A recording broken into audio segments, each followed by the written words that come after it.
marami ko kasing gastos. Magkano nasa savings bank mo? Eh, paano ba naman ako makapag-savings? Wala ka palang savings sa bangko. Anong klaseng regalo ang bibigyan mo sa tuta mo? Eh, di yung yung... Oh, Mga bulaklak, tingnan mo pong bulaklak. Ang taong ito, noong nanligaw sa iyong ina, balot man yung binibigay sa kanya.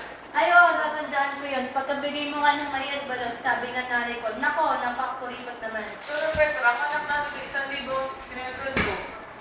Di siya nagbibigay takata ng ating gastos eh. Saan ka makita lang sa buong mundo?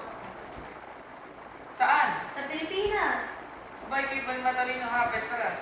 Roberting, wala kang mga pera sa amin. pero ma, Kung wala kang pan-taxi, mag-jeepney ka na lang. jeepney? Para bumisita sa girlfriend? Nako, Na kung ano, Francisco! Ha, ano yun?